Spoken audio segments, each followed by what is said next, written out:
It's been a week since I've talked to you. I've missed you.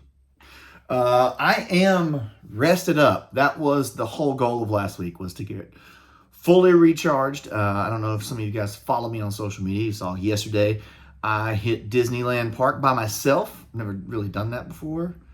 Spent a whole day there by myself, riding what I wanted to ride, eating what I wanted to eat. It was great. I loved it. Got about 17,000 steps in, which is roughly about 8 miles worth of walking. So I feel like I burned off all those churros that I ate. In the last week, here's some updates. I've done a lot of adult stuff. Got my taxes done, which is always the worst. Found out we got a 20% rent increase here at where we rent. So that was great news. And paired that along with some car repairs. So, living my best adult life right now. I'm not going to let that stuff rain on my parade. Some cool things that are happening. Today, actually, is the retail release of Wonderlands War. So even though that stayed with Skybound, it's still a Druid City Games. We still made it. We still designed it. They're just selling it. And they're handling it over there. So, but it's still my baby. Still our baby.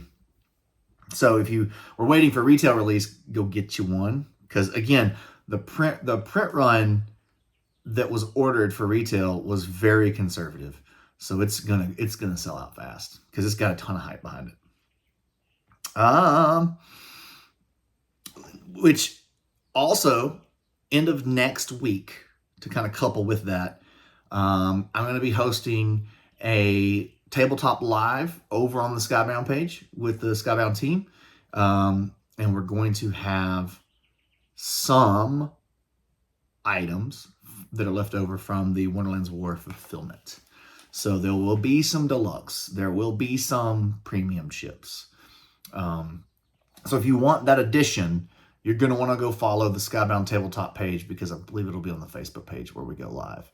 But the sale will be available everywhere. You don't have to follow live to get it. It's just where we'll be talking about it.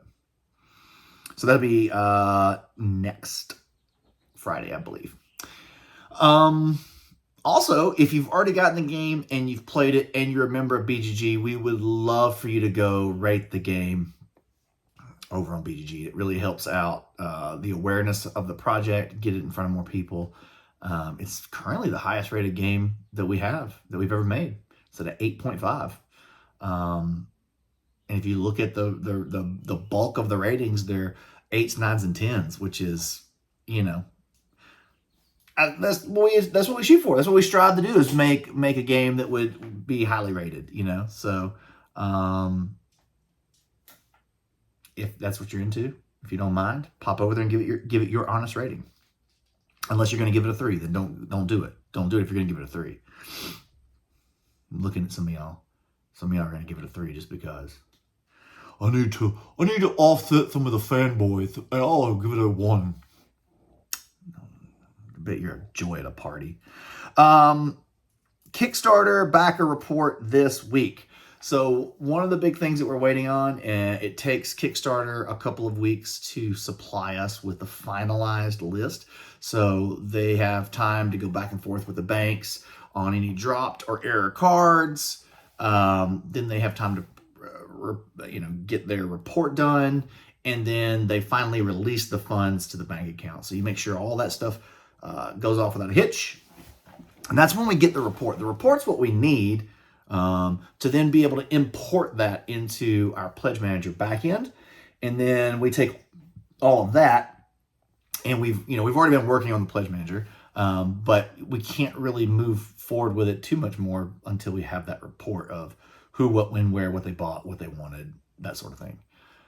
Just so you know, if you're watching this, just so you know, when we launch the Pledge Manager in roughly a week or 2 weeks, whenever that looks like, we will not be charging for shipping right now. So essentially, you'll be able to buy more add-ons. You'll be able to back the project if you didn't back it at all during the Kickstarter. So you'll be able to late pledge.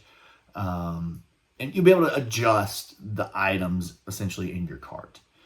But we are not charging for shipping yet, or VAT or taxes. The reason for that is we're going to wait till it's closer, because, you know, we took a bath on Wonderlands War, you know, because the climate changed drastically from when we charged things at the campaign level to when it was time to actually ship. And, you know, that's just something that shipping is a pass-through cost. It is not, we subsidize it, we lose money on it, but we don't make money. We don't have any sort of markup on that. You know, like you go to any other business, they mark up costs. In this case, we mark down, we eat costs. This is the opposite of every other business model in existence. And it's why it puts us all in such a bad place when things change. Great example, my car repairs. So I go in, they're like, you need these items for your car. This is what's wrong. The parts are this much and we mark them up this much, and then your labor is this much per hour. It'll take 4 hours to do this job. And there's no discussion about that markup. The markup is there on those parts because it's a pass-through cost, but they still mark them up because they still make money on facilitating. It is what it is, right? But just think about it. We have this cost as a publisher that not only do we not mark up, but we mark down. We actually eat into our profits to subsidize it so it looks more appealing to you. Because if we actually charged you what it cost to ship that game, there'd be mutiny. It'd be pitchforks and torches. It'd be ugly. It is what it is, you know? I get it. I don't like paying for shipping stuff either, but I mean, anyway, we've talked about this before. I don't need to go into this again. But that's why it is what it is. But we will be waiting and getting closer to shipping before we charge for that, so that there's hopefully no surprises. And, you know, fingers crossed, nothing changed. We're able to charge exactly what we told you we were going to charge. Yeah.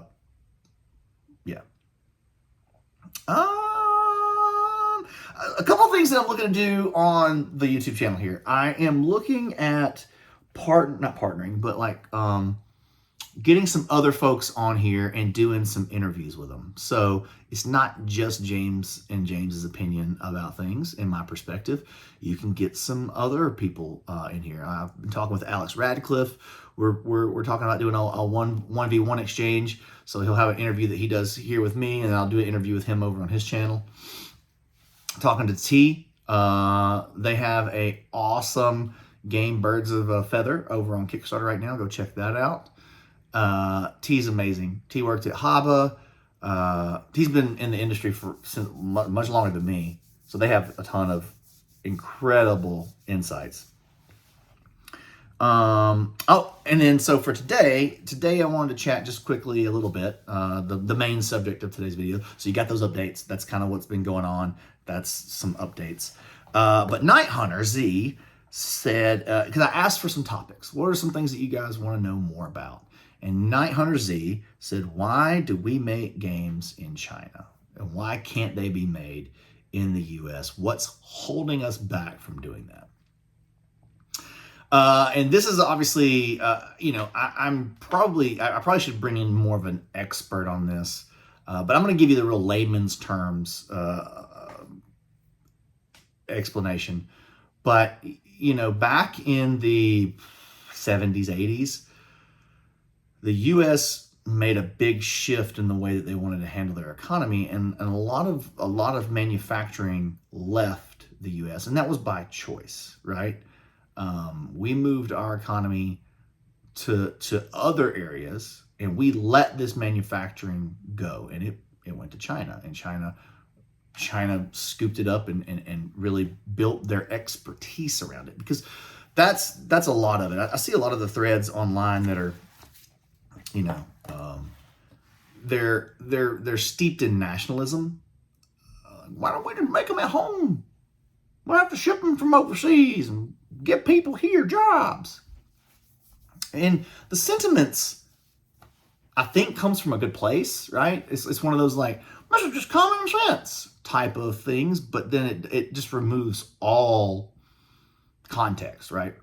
So one, we don't have the equipment here in the US. We literally don't have the factories. We don't have the machinery here to do, not just for board games, but the majority of the manufacturing that is done in China.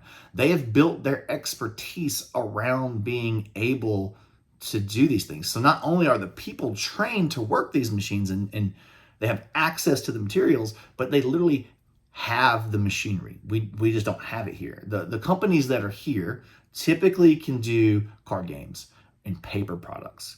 But I think we all know that, like, the things, especially the things that I make, the things that we enjoy from, like, say, Kickstarter type games, are much more involved, and they need much more intricate components that are far beyond just a card game. So, but if you are making a card game, it's an option to have it made here. But the problem is sourcing the material, labor costs, all the things that go into it, profit margins that companies want, all factor in that. Even when you get at Skybound, when I was at Skybound, we made several of our card party games here, and so in the US. And oh gosh, Parker's, hold on, I gotta let him in.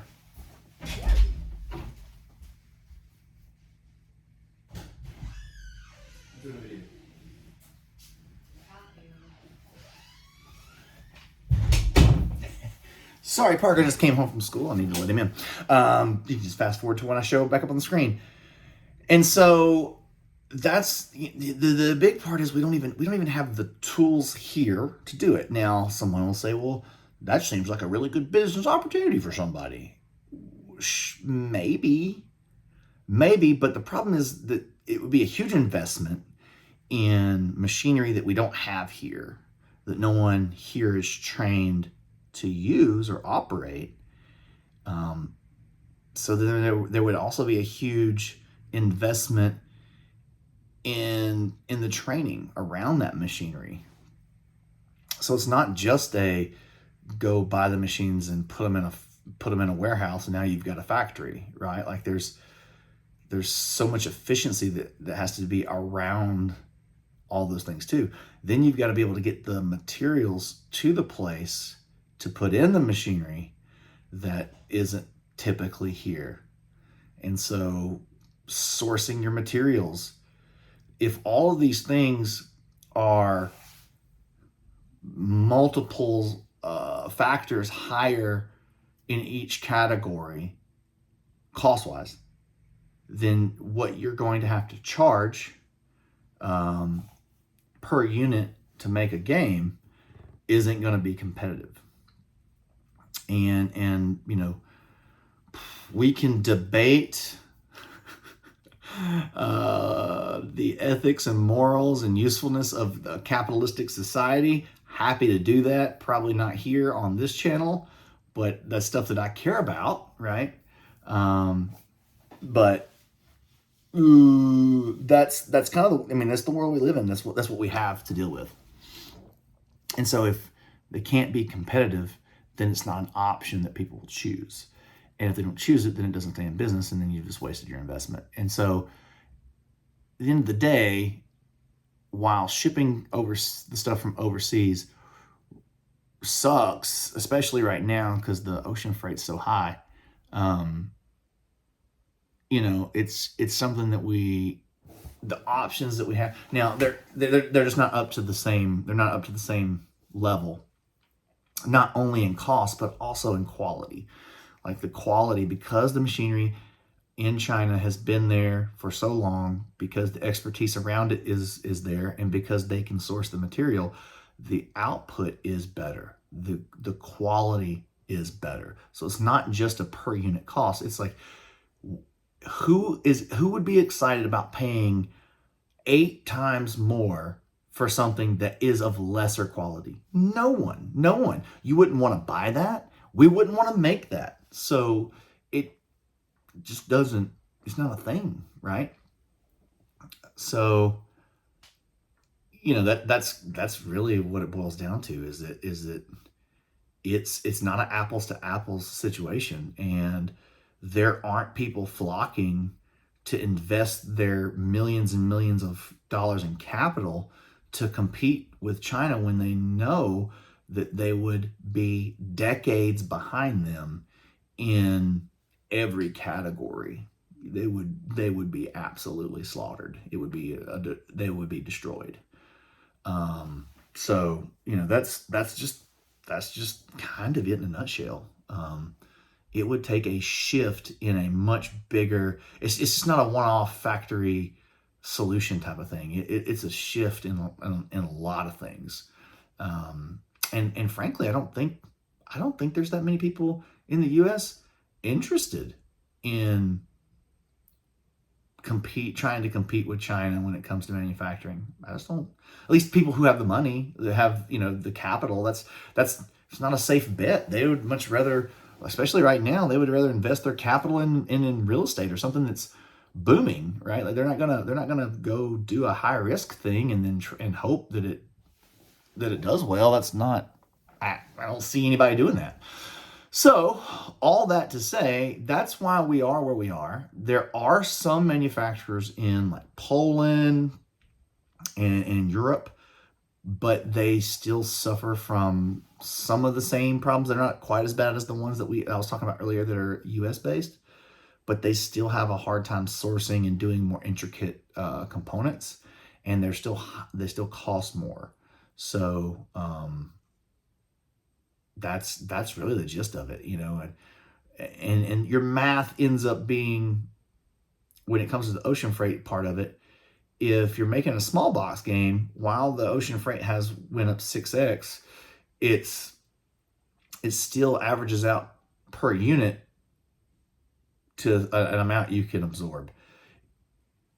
In the case of, say, Wonderlands War, on a 15, 16 pound box, on its big box, it did not come out to an amount you could absorb, because you need 15 containers, plus minus a few, whatever, to get what you need, right? And so that math looks quite different depending on how many games you can get into a container. All that to say, that's why we make our games in China. That's why they're the leaders. They've really carved out this space as what they do best, and nobody can really touch them. If another country or region of the world wants to compete with them, they're going to have their work cut out for them. I'm not saying it can't happen. I'm just saying it's going to take, it would take a government-led initiative to encourage that sort of investment from people. And right now, that's just not, at least not in the US, that's not something that looks like that anyone's interested in doing. So, but Night Hunter Z, that's there's as best I can describe it. Again, I'm sure there's more smarter people out there that could do it better than me, but that's what I got. I will keep digging into these. I really enjoy, I enjoyed several of the suggestions in there. There's definitely some things I think I can speak on. And I've got another video coming this week. It's a little bit of a partnership, going to be helping out Elf Creek Games with an announcement for their Paradox Initiative game, because they've got a really cool artist situation, and they asked me to help reveal one of the new artists that are going to be guesting in there. So excited for that.